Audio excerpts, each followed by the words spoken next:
மக்களே வணக்கம். நம்ம அயத்துல்லா கோமெனியின் பேரன்கள் லெபனானில் அடி வாங்கி கொண்டு இருப்பதை பார்த்து நம்ம தாத்தா ரொம்ப தான் கொதித்து போயிருக்காரு. இஸ்ரேல் எங்களை தாக்கினால் நாங்கள் திருப்பி தாக்கணும்னு இல்லை, தேவைப்பட்டா மறுபடியும் தாக்குவோம் அப்படின்னு நேத்தன்யாகுவை உசுப்பேத்தி இருக்கிறார். பாடை கட்ட நாள் நெருங்கி வந்தால் வாய் இப்படித்தான் வளரும். ஆனால் நேத்தன்யாகுவோ எங்கள் தாக்குதல் வரும் ஆனால் வராது என்கிற மாதிரி சஸ்பென்ஸ் போட்டுக்கிட்டே இருக்கார். இந்த பிரச்சனை ஓடிக்கிட்டு இருக்கிற நேரத்தில் ஹிஸ்புல்லாவுக்கு வாரிசு அரசியல் தலைமை ஏற்க வரலாம்னு கருதப்பட்ட ஹசன் ஜாஃபர் அல் குவாசிரை டமாஸ்கஸில் வைத்து இஸ்ரேலிடைய சீக்ரெட் ஆர்மி கதையை முடித்து விட்டது. நான் பாட்டுக்கு வீடியோ கேம் பார்த்துக்கிட்டு தானடா இருந்தேன், என் அப்பார்ட்மெண்ட்டுக்குள்ளே வந்து மோப்பம் பிடிச்சி என்னையும் என் தம்பியையும் ஒரே அடியாக போட்டு தள்ளிட்டீங்களே அப்படின்னு சொல்லுவதற்கு அவர் உடலில் உயிர் இல்லை. அப்படியே இந்த தமிழ்நாட்டு பக்கமும் கொஞ்சம் வாப்பா, உங்களுக்கு புண்ணியமாக போகும். இங்கே கொஞ்சம் ஹமாஸை விட கொடூரமான ஹிஸ்புல்லாக்கள்லாம் இருக்காங்க, அவங்கள கொஞ்சம் சுத்தம் பண்ணணும், வர முடியுமா ப்ளீஸ்? ஹிஸ்புல்லாவுடன் தொடர்புடைய எவனையும் நாங்கள் விட்டு வைக்க மாட்டோம். வாழை மரத்துக்கு பக்க கண்ணு முழுமையாக எடுத்து விட்டால் தான் வாழை கோலை தள்ளும், அப்போ தானே அறுத்துக்கிட்டு போகலாம். எல்லாம் ஒரு நல்ல எண்ணம் தான். இதெல்லாம் தெரியாமல் கத்தாருக்கு போன முகமது பெசஸ்கியான், ஈரானின் பிரசிடென்ட், இஸ்ரேல் திருப்பி தாக்கினா கடும் விளைவுகளை சந்திக்க வேண்டி இருக்கும் என்று வாய்ச்சவடால் விட்டிருக்கிறார். மேடை கிடைத்தால் வாய்ச்சவடால் வாய்கிளிய பேசுவது எனக்கு யாரையோ ஞாபகப்படுத்துகிறது. உங்களுக்கு அவர் பெயர் ஞாபகத்துக்கு வந்தால் அதற்கு நான் பொறுப்பல்ல. நேற்று லெபனானில் தஹியா பகுதியில் அண்டர் கிரவுண்ட் அறையில் இருந்து கூட்டம் போட்ட ஹிஸ்புல்லாக்களை கலைத்து விட இஸ்ரேல் இராணுவம் ஒரு கண்ணீர் புகை குண்டுகளை வீசியது.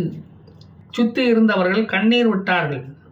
ஹசன் நசுருல்லாவின் அடுத்த வாரிசு ஹசன் சஃபுடினையும் அடக்கம் பண்ண குழியும் போட்டு கொடுத்தது இஸ்ரேல். ஹிஸ்புல்லா விதைகள் நிலத்தில் மறுபடியும் முளைக்குதான்னு பொறுத்திருந்து தான் பார்க்க வேண்டும். இதுக்கிடையில் ஈரானுக்கும் இஸ்ரேலுக்கும் மிலிட்டரி பவர் எப்படி இருக்குன்னு நம்ம போய் பார்த்துக்கிட்டு வந்துடுவோமா? ஈரானின் மக்கள் தொகை 49 மில்லியன், இஸ்ரேலின் மக்கள் தொகையோ 9.8 மில்லியன் தான்.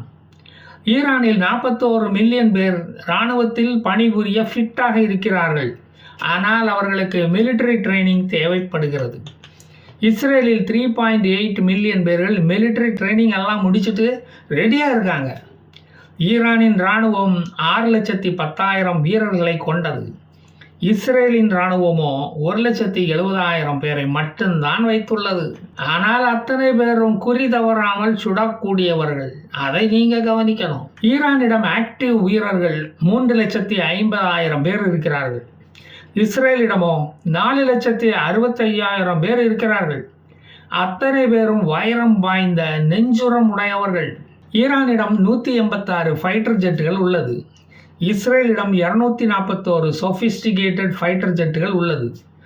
ரெண்டு நாட்டினரும் ஒருத்தரை தாக்குவதற்கு 1500 கிலோமீட்டர் பயணிக்க வேண்டும். இடையில் ஃபியூல் நிரப்ப வேண்டும் விமானங்களுக்கு. இஸ்ரேலிடம் பறக்கும் போதே ஃபியூல் நிரப்பும் வசதி உள்ளது. F-15, F-16, F-35 விமானங்கள் ஈரானிடம் இல்லை. இதனுடன் அடிஷனலாக F-22 என்ற ஃபைட்டர் ஜெட் விமானம் இஸ்ரேலிடம் உள்ளது. விமானப்படை விஷயத்தில் ஈரான் பின்தங்கியே இருக்கிறது. ஈரானிடம் 129 இராணுவ ஹெலிகாப்டர்கள் உள்ளது. அதில் ஒன்றை இப்ராஹிம் ரைசி கொண்டு போய் அஜர்பைஜானுக்கு கொண்டு போய் உடைச்சிட்டார். இஸ்ரேலிடம் 146 இராணுவ ஹெலிகாப்டர்கள் உள்ளது. ஈரானிடம் 2000 டேங்குகள் உள்ளது. இஸ்ரேலிடம் 1300 டேங்குகளும் உள்ளது. மெர்காவா டேங்குகளில் உள்ள பாதுகாப்பு அம்சம் ஈரானிய டேங்குகளில் குறைவுதான். ஆர்மர்டு வெஹிக்கிள்ஸ் 65,000 ஈரானிடம் உள்ளது. இஸ்ரேலிடம் 40,000 ஆர்மர்டு வெஹிக்கிள் தான் உள்ளது. ஈரானிடம் 19 சப்மரைன்களும் இஸ்ரேலிடம் 5 சப்மரைன்களும் உள்ளன. இதுதான் 2 பேருக்கும் உள்ள இராணுவ பலம். ஈரானால் விடப்பட்ட மிசைல்களால் இஸ்ரேலுக்கு பெருத்த சேதத்தை ஏற்படுத்த முடியவில்லை. நேத்தன்யாகுவின் கோபத்தை தான் தூண்ட முடிந்தது. ஈரான் மிசைல் தாக்குதலுக்கு உடனே இஸ்ரேல் நடவடிக்கை எடுக்காததால் பெருசை கொல்ல பெருசா இஸ்ரேல் திட்டம் எதுவும் போட்டிருக்கோ என்னமோ நாம் என்ன கண்டோம்.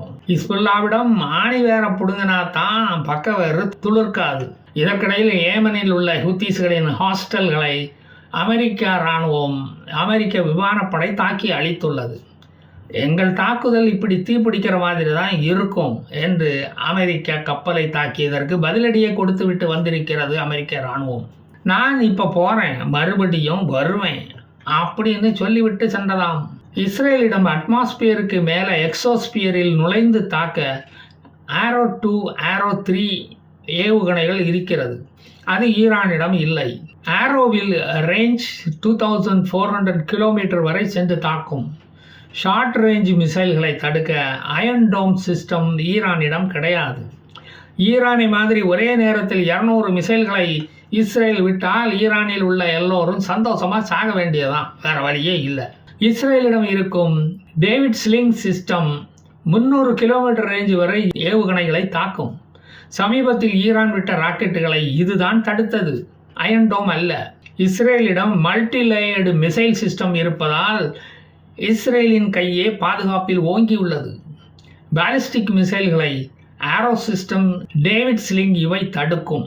இஸ்ரேலிடம் 90 நியூக்ளியர் வார்ஹெட்ஸ் இருப்பதாக ஒரு நியூஸ் கசிந்துள்ளது. அதை இஸ்ரேல் கடைசி ஆயுதமாக உபயோகிக்கும்.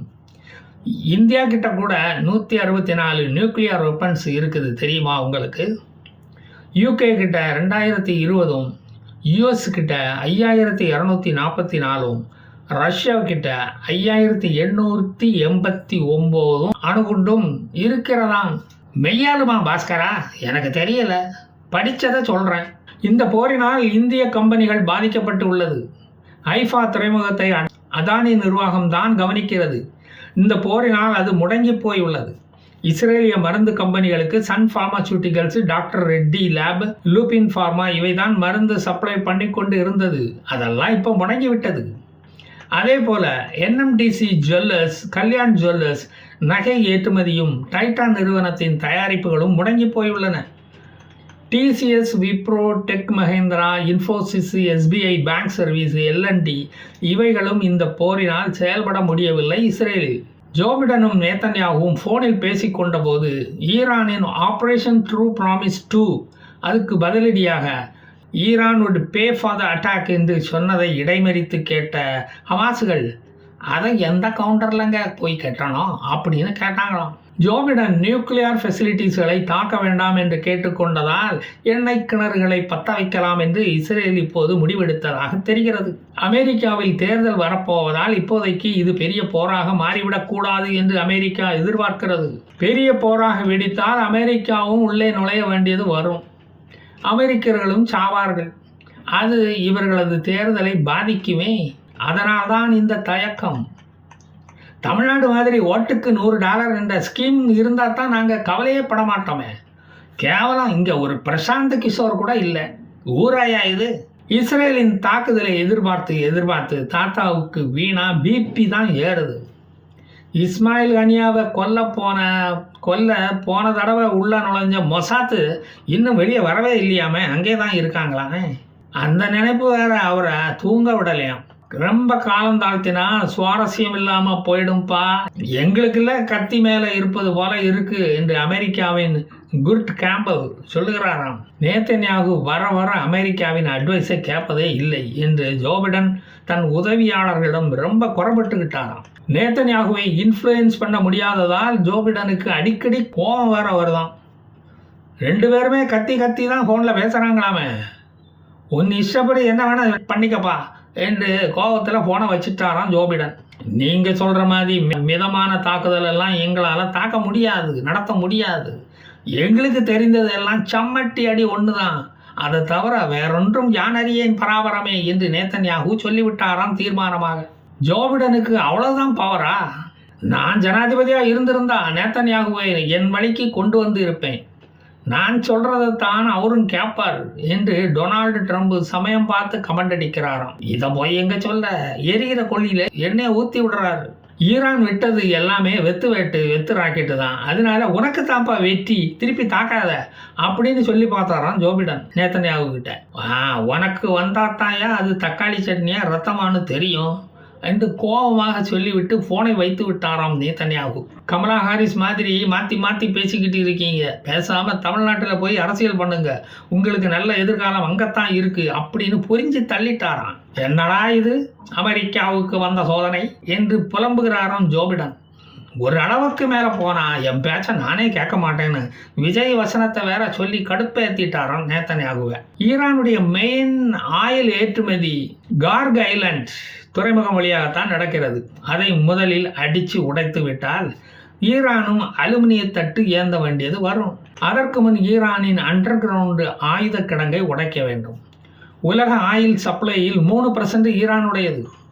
தினமும் 3 மில்லியன் பேரல் ஆயில் உற்பத்தி செய்கிறது ஈரான். அது இனி நின்று போகும். ஆயிலை அதிகமாக வாங்குவது சீனா தான். உலக சந்தையில் பெட்ரோல் டீசல் விலை ஏறும். ஸ்டாலின் லிட்டருக்கு 3 ரூபாய் குறைத்து மக்களை காப்பார். ஈரான் தன்னிடம் இருக்கிற யுரேனியம் புளூட்டோனியத்தை வைத்து அவசரமாக அணுகுண்டு செய்தாலும் அதற்கு 1 ஆண்டு ஆகும். அதற்குள் ஈரான் இருக்குமா இல்லையா என்றே தெரியவில்லை. இப்போது ஜெரிகோ 2 ஜெரிகோ 3 ஏவுகணையால் ஈரானை தாக்கலாம் என்று இஸ்ரேல் இப்போது முடிவெடுத்துள்ளது. நியூக்ளியர் ஃபெசிலிட்டிஸ்களை கடைசியாக தாக்கும் இஸ்ரேல் என்று தீர்மானமாகி உள்ளதாம். இஸ்ரேலின் குண்டுவீச்சுக்கு பயந்து வெளியேறிய லெபனான் நாட்டு மக்களை தடுத்து நிறுத்த இஸ்ரேல் அதற்காக சிரியா பார்டருக்கு போகும் ஹைவேயை குண்டு வீசி தகர்த்துள்ளது.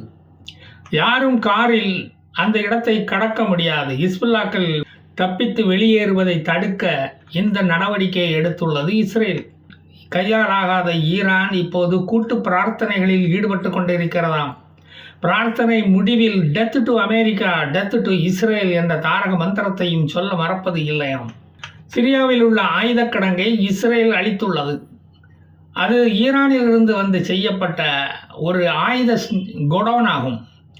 ஈரானிலிருந்து புறப்பட்ட ஆயுதம் ஏற்றிய விமானம் ஒன்று இஸ்ரேலிய விமானம் வருவதை கண்டு ஈராக்கில் ஒரு யூ-டர்ன் போட்டு ஈரானுக்கே திரும்பி விட்டதாம். ஹிஸ்புல்லாக்களுக்கு ஆயுதம் கொண்டு செல்வது இப்போது ரொம்ப கஷ்டமாக உள்ளதாம். நாமிடம் இஸ்ரேல் ஈரானை தாக்கும் வரை பொறுமை காப்போம். நான் மீண்டும் வருவேன். ஜெய் ஹிந்த்.